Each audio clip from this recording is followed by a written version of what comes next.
Hi நண்பர்களே, நம்ம என்ன பண்ண போகிறோம்னு பார்த்தோம்னா, காளான் பிரியாணி தாங்க. சூப்பரான டேஸ்ட்டில் பண்ணலாம் வாங்க. இப்போ வந்து அடுப்பில் ஒரு பாத்திரம் வச்சுட்டு தேவையான அளவு ஆயில் ஊற்றிட்டு, ஆயில் ஊற்றுனதுக்கப்புறம் நம்ம பிரிஞ்சி இலை, நட்சத்திரப்பூ, ஏலக்காய், பட்டை, கிராம்பு, சோம்பு இதெல்லாம் தேவையான அளவு சேர்த்துட்டு, ஒரு 2 பெரிய வெங்காயம் கட் பண்ணி வச்சுருக்கிறேன், அதையும் சேர்த்துட்டு 2 பச்சை மிளகாய் தாளிப்புக்கு சேர்த்துட்டு, எல்லாத்தையும் சேர்த்துட்டு வெங்காயத்தை நல்லா பொன்னிற வர அளவுக்கு நல்லா வதக்கிக்கலாங்க. எண்ணெயிலே நல்லா வதக்கிக்கோங்க. நல்லா வதக்குறதுல தாங்க பிரியாணி டேஸ்ட்டே. இப்போ வந்து நம்ம தேவையான அளவு உப்பு சேர்த்துக்கலாம். கல்லுப்பு தாங்க சேர்த்துக்கிறேன். சேர்த்துட்டு வெங்காயத்தை நல்லா பொன்னிற வர அளவுக்கு நல்லா வதக்கிக்கோங்க. நல்லா வதக்கிட்டு இப்போ வந்து நம்ம ஒரு 4 தக்காளி எடுத்துக்கலாங்க. எடுத்து அதையும் சேர்த்துக்கோங்க. கட் பண்ணி சேர்த்துட்டு நல்லா குழைவாக வதக்கிக்கோங்க. நல்லா வதக்கிட்டு இப்போ வந்து இஞ்சி பூண்டு பேஸ்ட்டு தேவையான அளவு எடுத்து வச்சுருக்கிறேன், அதையும் சேர்த்துக்கோங்க. அதையும் சேர்த்துட்டு நல்லா பச்சை வாசனை போகிற அளவுக்கு நல்லா வதக்கிக்கலாங்க. பாருங்கள், நல்லா மிக்ஸ் பண்ணி விட்டு நல்லா வதக்கிக்கோங்க. நல்லா வதக்கிட்டு இப்போ வந்து கொத்தமல்லி, புதினா தேவையான அளவு எடுத்து வச்சுருக்கேன், அதையும் சேர்த்துக்கோங்க.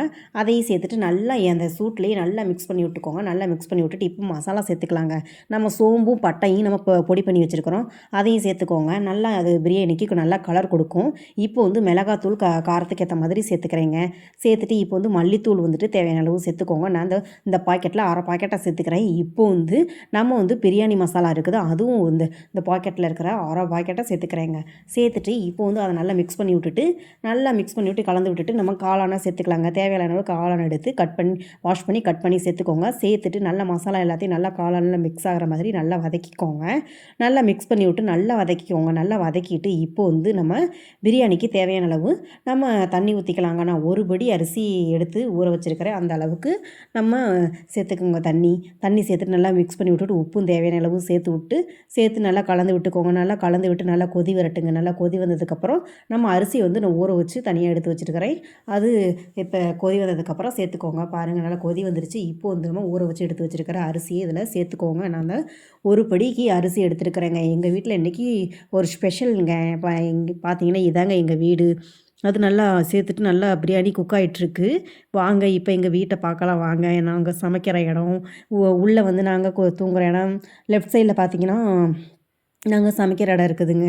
பாருங்கள், நாங்கள் சமைக்கிற இடத்த பார்த்தீங்களா எப்படி இருக்குதுன்னு பார்த்தீங்களா? வில்லேஜில் எங்கள் வீடு இப்படி தாங்க இருக்கும். பாருங்கள், இப்போ வந்து பிரியாணி வந்து முக்கால்வாசி அளவு வெந்துருச்சு. இப்போ வந்து அடுப்புலேருந்து ஆஃப் பண்ணிவிட்டு நம்ம தம் போட்டுக்கலாங்க. பாருங்கள், நல்லா தட்டை நல்லா மூடி வச்சுட்டு நான் இடிகளில் வச்சு அதை சுற்றி வந்துட்டு நம்ம அடுப்பில் இருக்கிற அந்த கங்கு எல்லாத்தையும் எடுத்து ஒரு 5 நிமிஷம் இல்லை 10 நிமிஷம் வந்து தம் போட்டு வச்சு எடுத்தாச்சுங்க. எடுத்துட்டு மல்லித்தலை தூவி விட்டுட்டு நல்லா கலந்து விட்டுக்கோங்க. அவ்வளோதாங்க, பிரியாணி ரெடிங்க. நல்லா மிக்ஸ் பண்ணி விட்டு நல்லா எல்லாமே கலந்து விட்டுக்கோங்க. பிரியாணி சூப்பரான டேஸ்ட்டில் பிரியாணி ரெடி ஆயிடுச்சுங்க. இன்றைக்கி ஒரு ஸ்பெஷலுங்க. எங்கள் வீட்டில் எங்கள் தம்பி ஒய்ஃபுக்கு பர்த்டே, அதனால் ஸ்பெஷலான பிரியாணி பண்ணீங்க. சூப்பரான டேஸ்ட்டில் ஈஸியாக குயிக்காக அந்த ரெசிபி பண்ணுங்க. செம்மையாக இருந்துச்சு. நீங்களும் உங்கள் வீட்டில் இது மாதிரி ட்ரை பண்ணி பாருங்கள். ட்ரை பண்ணி பார்த்துட்டு எப்படி இருந்துச்சுன்னு கமெண்ட் பாக்ஸில் கமெண்ட் பண்ணுங்கள் நண்பர்களே. வீடியோ பிடிச்சிருந்துச்சுன்னா சப்போர்ட் பண்ணுங்கள் நண்பர்களே. வாங்க நண்பர்களே, சாப்பிடலாம். பாருங்கள், நம்ம வந்து இப்போ என்ன பண்ணியிருக்கோம் பார்த்தோம்னா, காளான் பிரியாணிக்கு ஒரு முட்டை, காளான் கிரேவி, தயிர், வெங்காயம் இதெல்லாம் வச்சுருக்கோம். சூப்பராக டேஸ்ட்டாக ஈஸியாக இந்த ரெசிபி பண்ணீங்க. எல்லோரும் நல்லா விரும்பி சாப்பிட்டாங்க. சூப்பராக டேஸ்ட்டாக இருந்துச்சுன்னு சொன்னாங்க. உங்கள் வீட்டில் இது மாதிரி ட்ரை பண்ணி பாருங்கள். ட்ரை பண்ணி பார்த்துட்டு எப்படி இருந்துச்சுன்னு கமெண்ட் பாக்ஸில் கமெண்ட் பண்ணுங்கள். இங்கே வந்து எங்கள் வீட்டில் குட்டீஸ்கள்லாம் சாப்பிட்டுட்டே இருக்கிறப்பயே பிரியாணி சூப்பராக டேஸ்ட்டாக இருக்குதுன்னு சொல்லிக்கிட்டு இருந்தாங்க.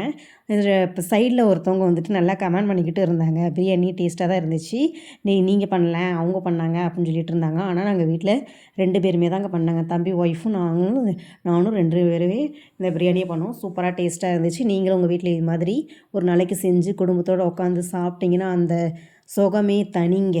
நீங்களும் உங்கள் வீட்டில் இது மாதிரி ட்ரை பண்ணி பார்த்துட்டு எப்படி இருந்துச்சுன்னு கமெண்ட் பாக்ஸில் கமெண்ட் பண்ணுங்கள். நம்ம காளான் பிரியாணி பயங்கரமாக இருந்துச்சுங்க. இது வந்து நமக்கு கடையில் தாங்க வாங்கி செஞ்சோம். சூப்பராக டேஸ்ட்டாக ஈஸியாக இருந்துச்சுங்க. நீங்களும் உங்கள் வீட்டில் இது மாதிரி ட்ரை பண்ணி பார்த்துட்டு எப்படி இருந்துச்சுன்னு கமெண்ட் பாக்ஸில் கமெண்ட் பண்ணுங்கள். இந்த மாதிரி ஃபேமிலியோடு உட்காந்து சாப்பிட்ற ஒரு சந்தோஷத்தை எல்லாத்துக்கும் ஷேர் பண்ணுங்கள். எனக்கு ரொம்ப சந்தோஷமாக இருந்துச்சு. எல்லோரும் வந்து இந்த பிரியாணியோட உட்காந்து சாப்பிட்டுட்ருக்கிறப்ப பயங்கரமாக சூப்பராக இருந்துச்சுங்க. இந்த மெமரிஸ் வந்து மறக்கவே முடியாதுங்க. நீங்களும் உங்கள் வீட்டில் ட்ரை பண்ணி பாருங்கள் நண்பர்களே.